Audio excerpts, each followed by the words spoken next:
Y ahora, ese hecho que es determinar qué es y qué hacía la sociedad civil, lo seguimos utilizando todavía. Es decir, todavía seguimos esquilmando el texto de Monsiváis para hablar de la sociedad civil. Sí, además hay otra cosa, Daniel, que es es decir, la situación post-terremoto en la Ciudad de México permite la elección de Cuauhtémoc Cárdenas como primer alcalde electo. Es una batalla de 10 años, Sí. pero más de 10 años, pero porque toma posición en el 97. Pero la organización de la Morelos, de la Guerrero, de Tepito, de la Merced, sobrevive hasta la fecha. Bueno, hay que decirlo, son las clientelas del PRD y ahora de Morena, ¿no? Así es. ¿Y sobrevive, digamos, en los acontecimientos de ahora, Ayotzinapa? ¿Te parece que todavía es ese mismo rebote? Por ejemplo, el buzón ciudadano que se pone precisamente en Venustiano Carranza, Ajá. todos los sábados. No se vayan, no los estoy invitando. El buzón ciudadano, pues, es en la calle y le invitan a alguien para que hable de la situación política del país, sí, o de Ayotzinapa, o de algún tema en específico, lo que quiera. Y entonces eso viene son las mismas, son las vecinas de la Merced las que hacen eso, ¿no? Y yo que he estado en contacto por razones familiares con Tepito durante todo este tiempo, o sea, ustedes saben, Felipe Ehrenberg, que tiene, creo, una pieza allá abajo, o no sé si no la entregó nunca, pero creo que sí está allá abajo. No la entregó. Felipe Ehrenberg hizo con los vecinos de Tepito una publicación sobre el terremoto para un poco exorcizar la tragedia con los vecinos de Tepito, ¿no? Y luego puso un restaurante y se quedó a vivir ahí 10 años. Entonces, y todos los desarrollos, digamos, la preparatoria que inauguró hace poco Ebrard, etcétera, vienen de la organización que surgió del terremoto, o sea, todavía está viva. Dime algo sobre este libro. Lo viviste a los 15 años, te ocurrió, pasó. Pero ahora, ¿cómo lo ves? ¿Cómo ves ese hecho ahora, tantos años después? Pues tratamos de hacer algo que no fuera, digo, es una tragedia, ¿no? Pero tratamos de hacer algo que fuera evocativo de la organización. Por eso, digamos, no quisimos hacer lo discutimos, no queríamos hacer un terremoto con datos, ¿no? Cuánta gente se murió, cuántos edificios se cayeron, etcétera, etcétera. No queríamos hacer eso, queríamos a la gente, ¿no? Por eso empieza con testimonios, ¿no? Sí, claro. Que entonces es una crónica, el asunto de los testimonios y de narrar a través de la gente. Exacto, es ahora que le dieron el premio Nobel a Alexieva, ella, la bielorrusa, ella dijo, hago novelas de voces. Pues no, señorita, se llaman crónicas. Eso es lo que hace Elena Poniatowska en La noche de Tlatelolco, exactamente eso. ¿Novelas de voces así pues dijo? Sí, yo no sé si tiene esquizofrenia y oye voces, pero o sea, se llaman crónicas en América Latina, se llaman crónicas. Exactamente. Y que además pasemos a la crónica, si te parece bien, son un género, no sé si inventado en América Latina o casi, o al contrario, la crónica inventó América Latina. Tú cuéntame. Sí, yo creo que América Latina es producto de la crónica, ¿no? Es decir, nuestras ciudades son ciudades inventadas desde la literatura. Son ciudades más habladas y escritas que sobrevivibles.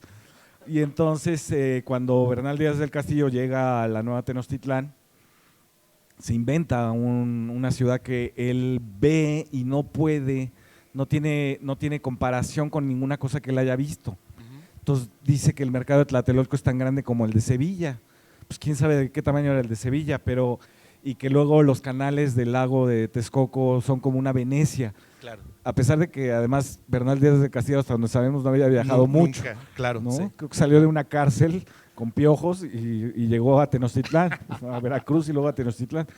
Y luego hace esta cosa que es imposible, que Duverger en su libro la balconea bastante fuerte, sí, que es que pues, no puedes estar a la misma hora en el lago de Texcoco y en la matanza de Cholula, ¿no?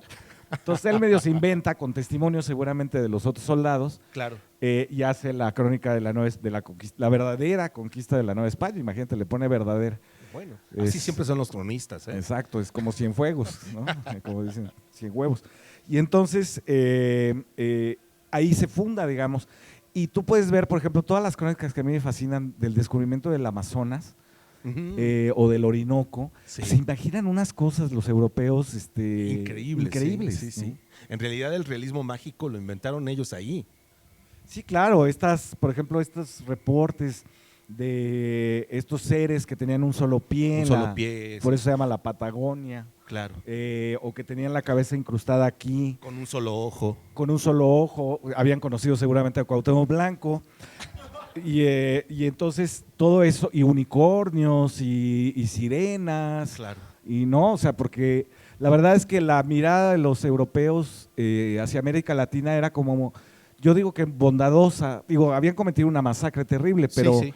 pero en lo escrito era bondadosa, veían un rinoceronte y decían que era un unicornio, o una señora gorda y decían que era una sirena, ¿no? Entonces, ahí se funda, digamos, con la crónica se fundan nuestras ciudades, nuestros ríos, las planicies, ¿no? La Pampa Argentina se funda antes en la literatura que hasta que se deciden a conquistarla, ¿no? Claro. Y la crónica moderna, lo que podríamos ya llamar una crónica moderna en México, ya quedémonos aquí en este país y en esta ciudad. Pues yo creo que la crónica moderna la inauguran Poniatowska, Vicente Leñero y Carlos Monsiváis. Ellos tres, digamos, hacen las primeras crónicas modernas alimentadas ya con el conocimiento de lo que está pasando en Estados Unidos, ¿no? De Tom Wolfe, Te iba a decir, ¿del nuevo periodismo? del Hablas nuevo del periodismo. Del nuevo periodismo, de la famosa antología de Scanlon, que es la primera en español, Así es. donde están Tom Wolfe, Hunter Thompson, los cronistas deportivos, que ahí por primera vez, digamos, el deporte empieza a cobrar el carácter mítico, literario que tiene ahora, ¿no? Claro. ¿Qué es ese quiebre? ¿Qué les da ese nuevo periodismo a estos jóvenes entonces periodistas que es Monsiváis, Leñero y Poniatowska? Sí, yo creo que en ese momento que son los 60s, se están enfrentando a una realidad que ya no puede ser descrita y contada de la manera en que lo hacía de Negris en el Excelsior, ¿no?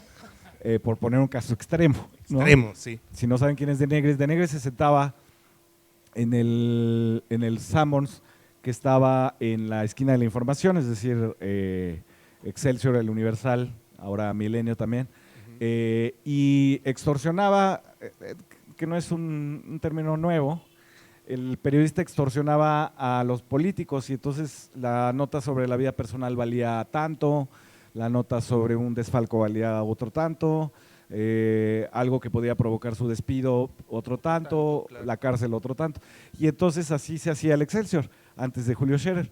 Y con Julio Scherer se inaugura también una especie de nueva administración del periodismo y de la verdad. Claro. Está la famosa anécdota de Ibargüengoitia, que Julio Scherer invita a Ibargüengoitia a escribir para Excelsior una vez a la semana. Entonces Ibargüengoitia decía, ay, ya es lunes, son las 12 del día, he terminado de trabajar, me voy a tomar un tequila. Porque hacía sus crónicas pues exactamente en 20 minutos y ya había terminado el trabajo de la semana. Entonces Scherer le dice, haga usted lo que quiera, don Jorge, hable de lo que se le dé la gana. Y Jorge Ibargüengoitia acaba haciendo textos buenísimos sobre sí. el interfón, ¿no?